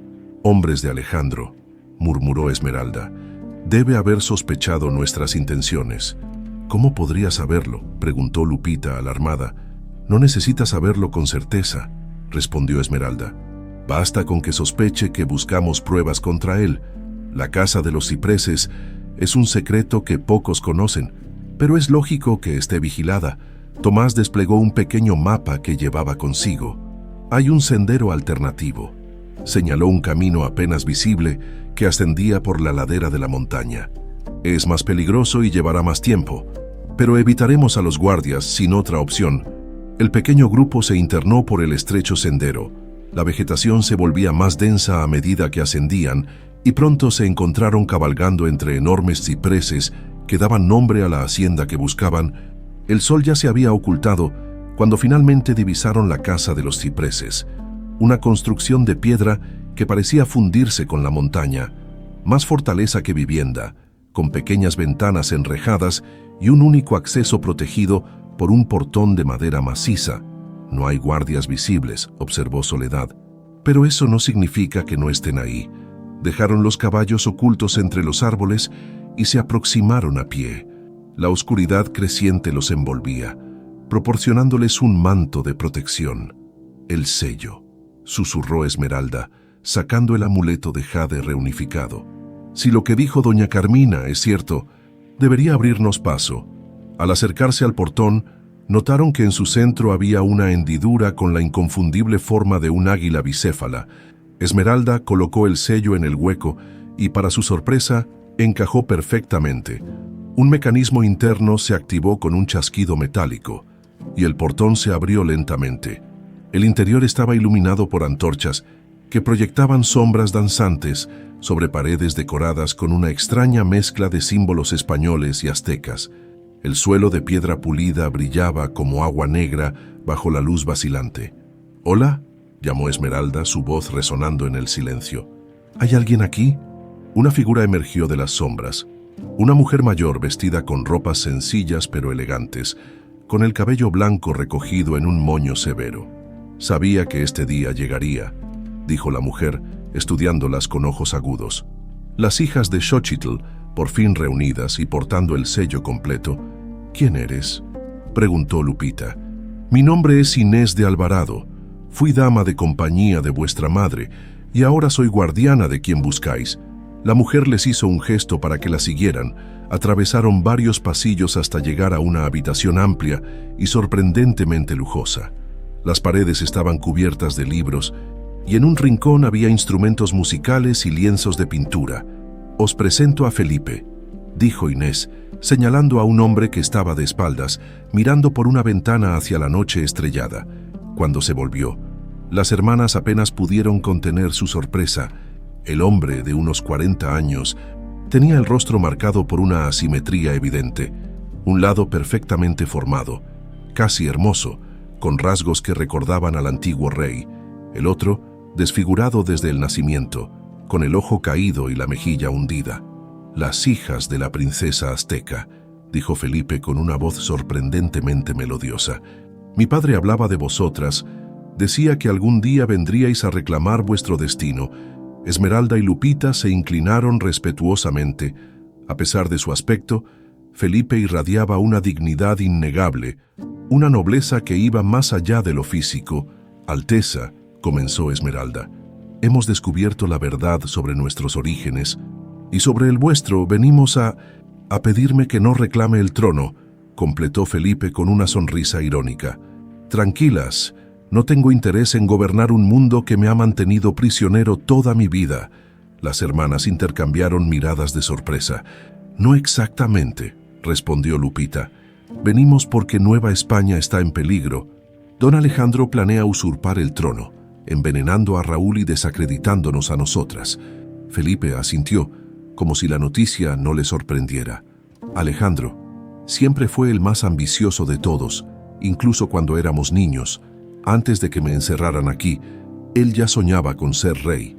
¿Conocéis a Alejandro?, preguntó Esmeralda confundida. Por supuesto, respondió Felipe. Es mi medio hermano, igual que Raúl. Los tres somos hijos de nuestro padre con diferentes madres. La diferencia es que Raúl fue elegido para sustituirme debido a su apariencia perfecta, mientras que Alejandro, siendo hijo de una simple cortesana, fue relegado a un segundo plano. Esta revelación dejó a las hermanas sin palabras. La red de mentiras y secretos era aún más compleja de lo que habían imaginado. Entonces, ¿Raúl y Alejandro son hermanos de verdad?, preguntó Lupita. Medio hermanos, corrigió Felipe, pero ninguno de los dos es hijo de doña Carmina. Ella nunca pudo concebir después de mi nacimiento. Su vientre, según decían los médicos, quedó maldito. Felipe se acercó a un cofre labrado y extrajo un documento sellado. Esto es mi abdicación formal a cualquier derecho al trono, dijo, entregándoselo a Esmeralda. La preparé hace años cuando comprendí que mi destino no era gobernar, sino preservar conocimientos. Aquí, en mi aislamiento, he estudiado tanto la historia española como la azteca. He aprendido lo que pocos saben, que ambas culturas pueden complementarse en lugar de destruirse mutuamente. Tomó las manos de las hermanas entre las suyas. Vosotras sois el puente que puede unir estos mundos. La sangre de dos linajes reales corre por vuestras venas. El sello reunificado os legitima ante ambos pueblos. ¿Pero cómo detenemos a Alejandro?, preguntó Lupita.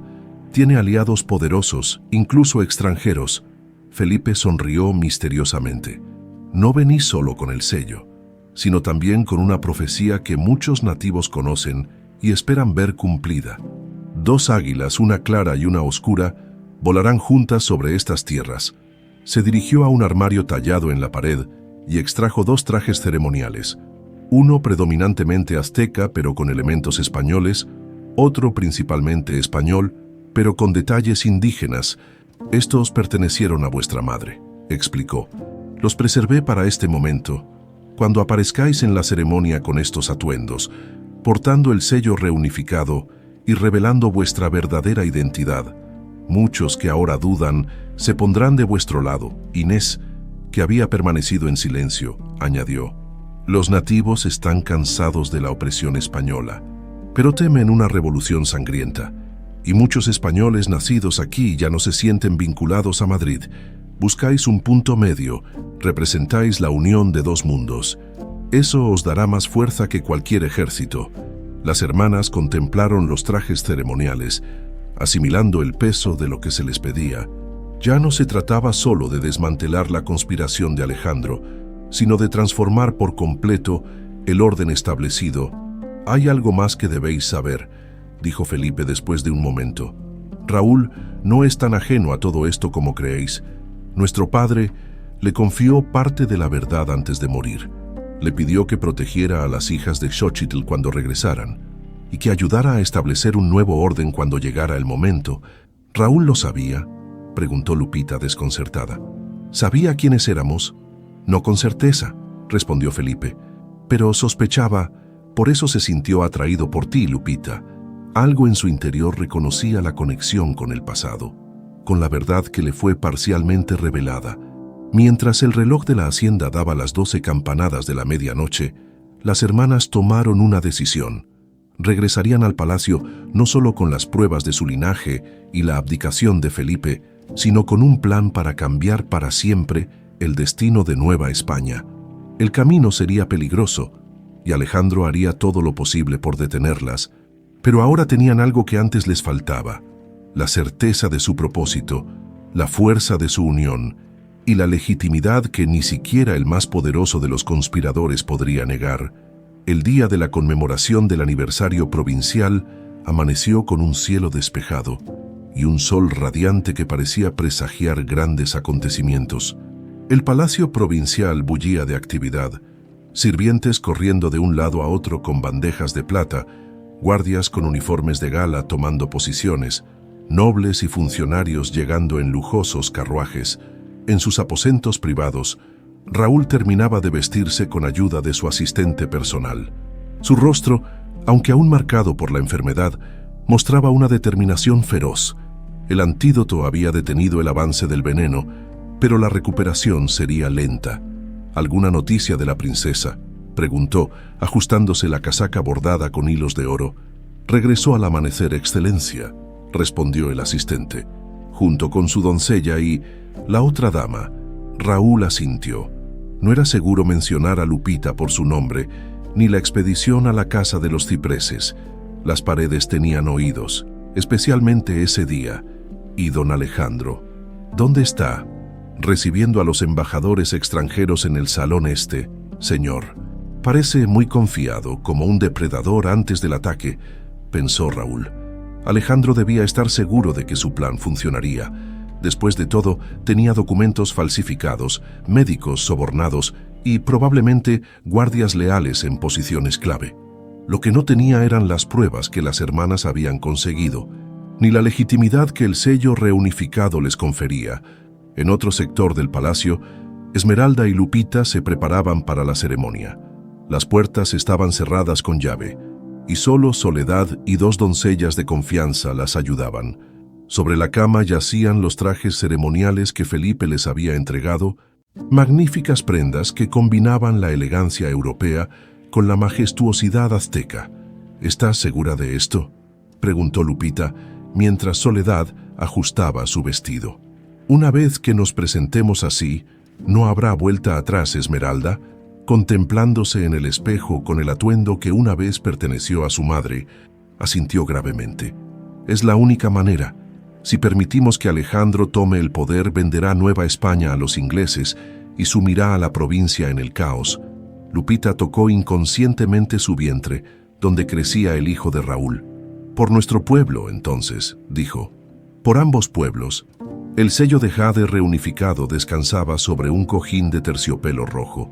Lo tomarían en el último momento, justo antes de hacer su entrada en el gran salón. Citlali, quien había llegado discretamente al palacio esa mañana, observaba a las hermanas con ojos brillantes de emoción.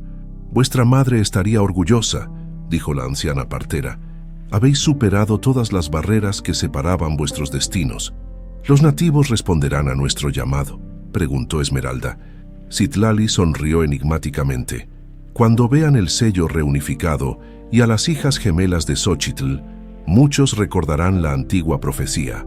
Otros reconocerán la oportunidad de un nuevo comienzo, de un gobierno que respete ambas herencias Un golpe en la puerta interrumpió la conversación. Era Tomás, el joven guardia que las había acompañado a la casa de los cipreses.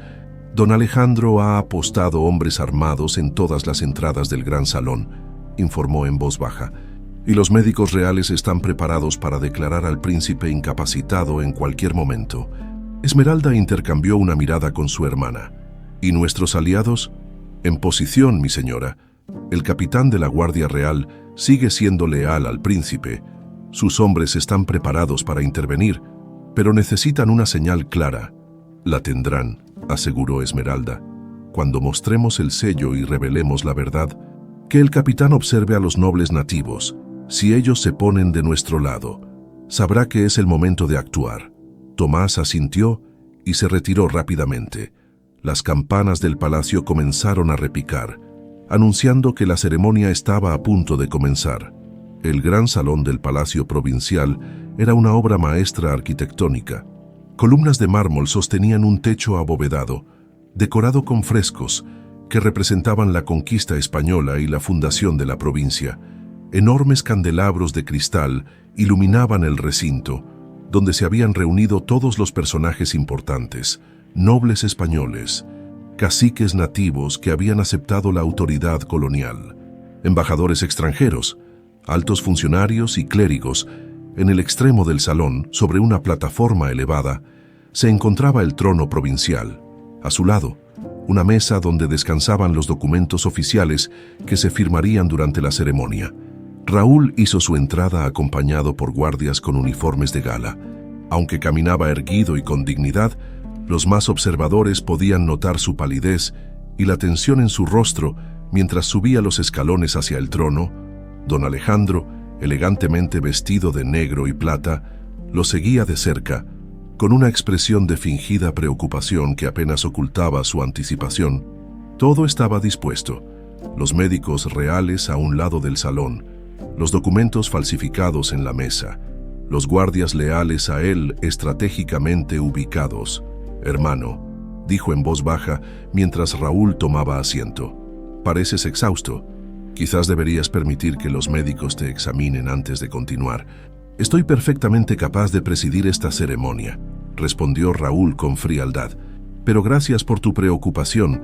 El maestro de ceremonias golpeó 3 veces el suelo con su bastón, y el salón quedó en silencio. Comenzó a leer la historia de la fundación de la provincia, mientras los asistentes escuchaban con expresiones que iban desde el orgullo, los españoles, hasta la resignación contenida, los nativos. Raúl observaba discretamente el salón, buscando señales de los aliados que las hermanas habían mencionado. Notó a varios caciques nativos que lucían pequeños emblemas con forma de águila, y a algunos nobles españoles nacidos en Nueva España que parecían expectantes, como si supieran que algo extraordinario estaba a punto de ocurrir. «Y ahora», anunció el maestro de ceremonias, «Su Excelencia el Príncipe Raúl de Hidalgo firmará la renovación del pacto provincial con la corona española». Alejandro dio un paso al frente, con una sonrisa apenas disimulada. «Antes de proceder, debo comunicar algo importante», dijo, silenciando los murmullos con un gesto. «Los médicos reales han expresado seria preocupación por la salud de mi hermano. De hecho, temo que...». No pudo terminar. Las enormes puertas del salón se abrieron de par en par y un silencio atónito se extendió entre los presentes. Esmeralda y Lupita avanzaban juntas lado a lado, vistiendo los impresionantes trajes ceremoniales que combinaban elementos españoles y aztecas. Pero lo que verdaderamente dejó sin aliento a los asistentes fue su increíble semejanza. 2 gotas de agua, 2 rostros idénticos que solo se distinguían por los peinados y pequeños detalles en sus atuendos. Entre ambas sostenían el sello de jade reunificado, que emitía un brillo verdoso, casi sobrenatural bajo la luz de los candelabros. Los murmullos se extendieron como fuego por el salón. Los caciques nativos se pusieron de pie, reconociendo inmediatamente el significado del sello. Algunos nobles españoles nacidos en Nueva España también se levantaron, atraídos por la majestuosidad de las hermanas y la evidente importancia del momento. «¿Qué significa esto?», exigió Alejandro, con el rostro descompuesto por la sorpresa y la rabia. «Guardias», Retirad a estas mujeres del salón, pero ningún guardia se movió. El capitán de la Guardia Real, siguiendo las instrucciones recibidas, había observado la reacción de los caciques nativos y dado una señal discreta a sus hombres para que no interfirieran. Esmeralda dio un paso al frente. Nobles y representantes de Nueva España, su voz resonó clara y firme.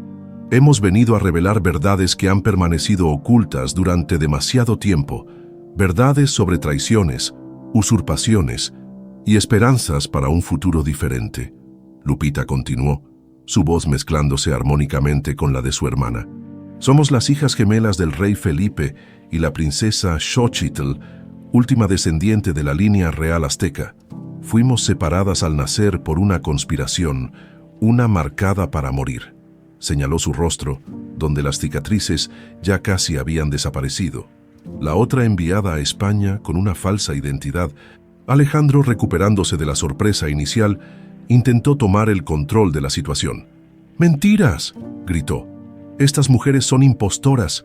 Mi hermano está enfermo, incapaz de gobernar. Tengo documentos que lo prueban. ¿Te refieres a estos documentos, Alejandro? Raúl se había puesto de pie y sostenía en alto los papeles falsificados. O quizás a estas cartas que escribiste a los ingleses, ofreciéndoles territorios de Nueva España a cambio de su apoyo para tu golpe de Estado. El rostro de Alejandro palideció.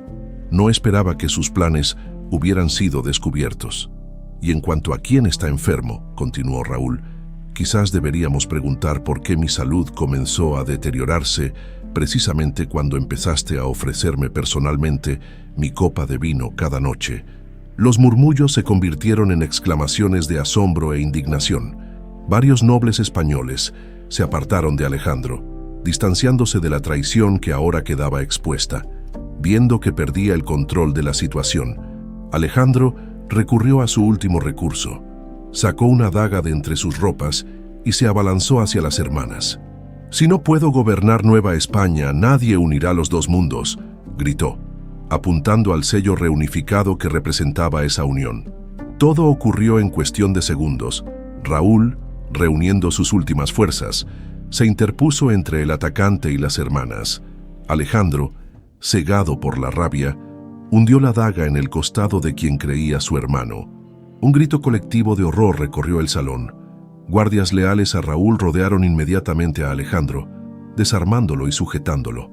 Lupita se arrodilló junto a Raúl, quien había caído al suelo. La sangre manchaba su elegante casaca, pero sus ojos seguían alerta. «No es tan grave como parece», murmuró, apretando los dientes. «He sobrevivido a meses de envenenamiento. No me matará una simple daga, Esmeralda». Mientras tanto, se había vuelto hacia la multitud conmocionada. «Veis la traición con vuestros propios ojos», exclamó señalando a Alejandro. «Mientras nosotras buscamos unir lo que la historia ha separado, él solo busca poder personal. Incluso a costa de vender nuestra tierra a potencias extranjeras, los caciques nativos, que hasta entonces habían permanecido relativamente pasivos bajo el dominio español, avanzaron para rodear a las hermanas en un gesto de protección y reconocimiento. «El sello ha vuelto a estar completo», dijo el más anciano de ellos. «La profecía se cumple ante nuestros ojos. 2 águilas volarán juntas sobre estas tierras». 5 años habían pasado desde aquel día memorable en el Gran Salón. La Nueva España que despertaba aquella mañana de primavera era muy diferente a la provincia que había existido bajo el dominio tradicional español. El palacio provincial, antes sombrío y opresivo, ahora resplandecía con nuevos colores. Los muros exteriores, antes de un blanco inmaculado, mostraban murales que narraban tanto la historia española como la azteca, entrelazadas como 2 ríos que confluyen en uno solo, en los jardines que antes estuvieran estrictamente divididos entre especies europeas y nativas. Ahora las flores de ambos mundos crecían juntas, creando combinaciones de colores y aromas que simbolizaban la nueva era. Niños mestizos jugaban bajo la sombra de árboles centenarios, mientras sus madres conversaban en una mezcla fluida de español y náhuatl que se había convertido en el lenguaje cotidiano de la provincia. En el salón principal del palacio, bajo el nuevo emblema provincial que mostraba 2 águilas volando lado a lado, una dorada y una de plumaje oscuro, Esmeralda revisaba documentos oficiales con los consejeros. A sus 30 años, su belleza se había acentuado con la madurez y la responsabilidad del gobierno. El título que ahora ostentaba no era el de princesa, sino el de guardiana del pacto, elegido cuidadosamente para representar su papel como protectora de la nueva alianza entre los pueblos.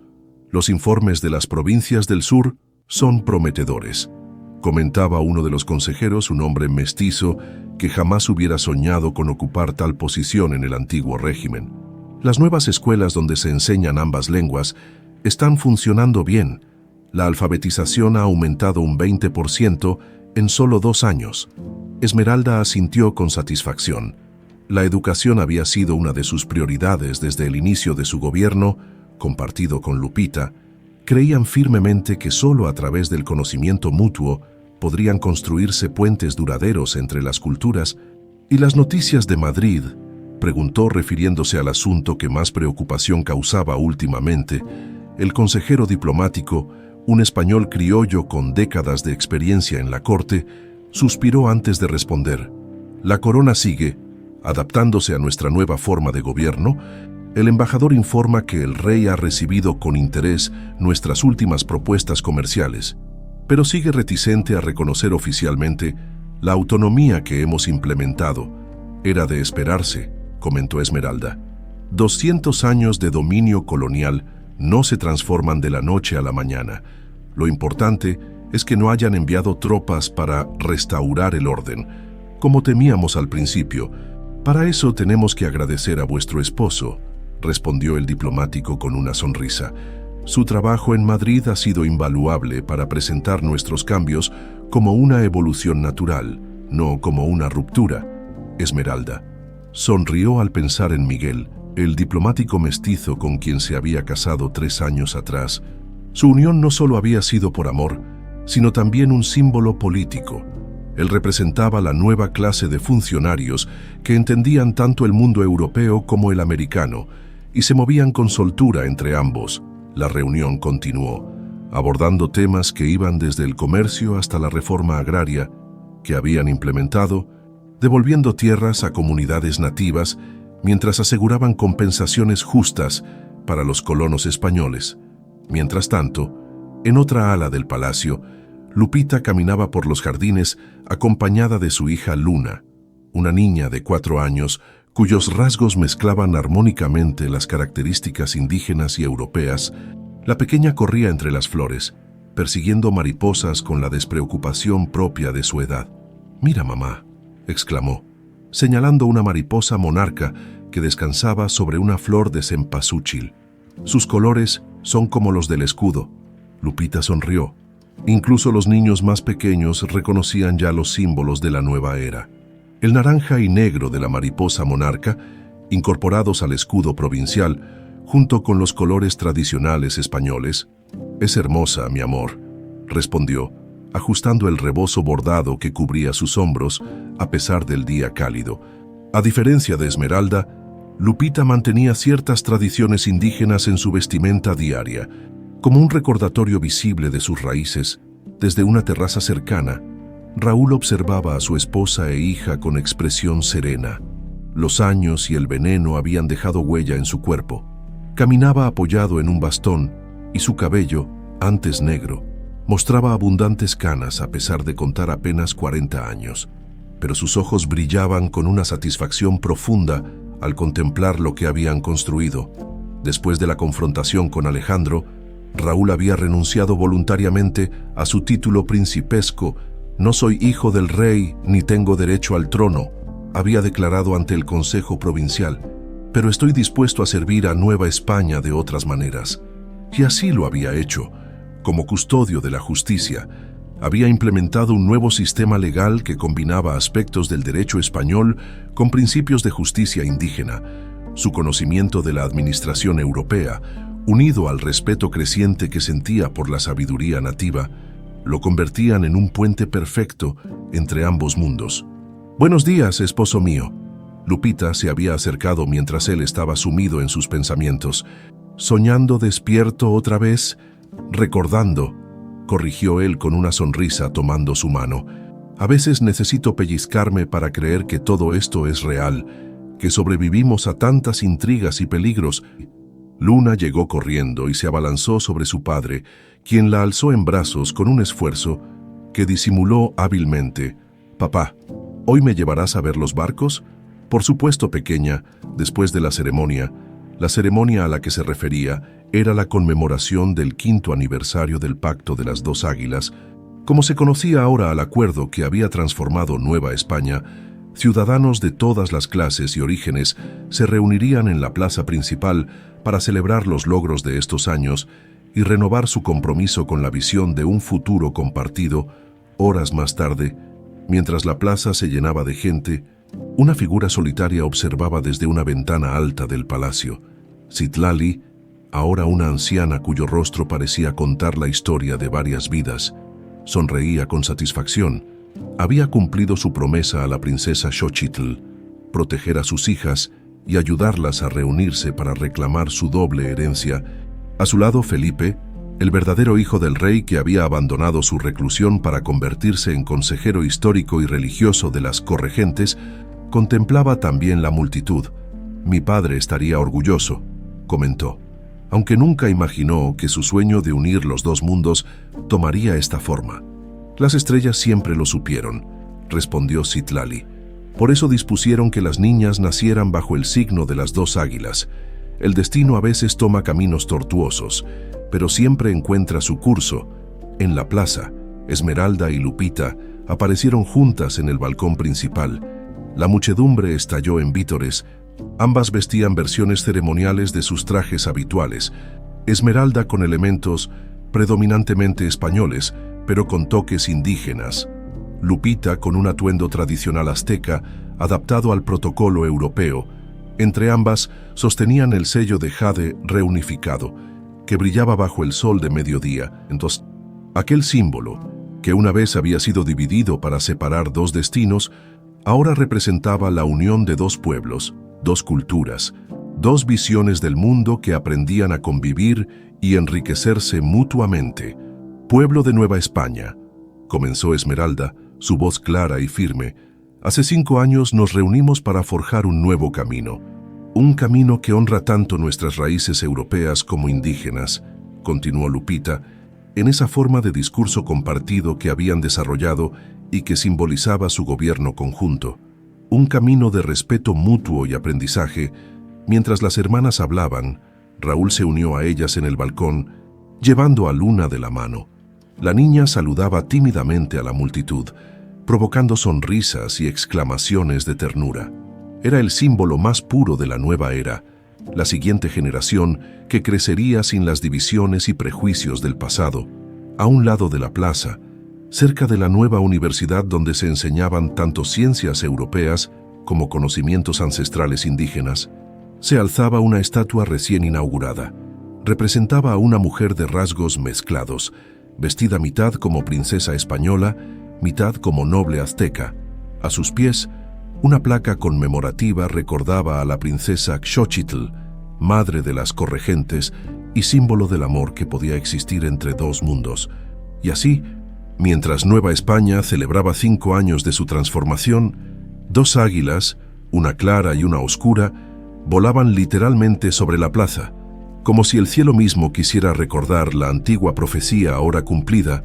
En los confines de un monasterio lejano, don Alejandro, condenado no a muerte sino al aislamiento perpetuo y la contemplación de sus errores, escuchaba distantes campanas que anunciaban la celebración.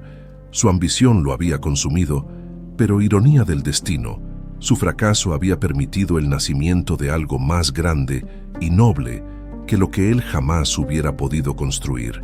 Ni el sangre ni la corona definen el valor de quien gobierna, sino el amor al pueblo que esa tierra sustenta. Rezaba ahora el lema inscrito en el nuevo escudo provincial, una verdad simple que había costado siglos, lágrimas y sangre descubrir, pero que ahora iluminaba el camino hacia un futuro donde las diferencias no dividían, sino que enriquecían,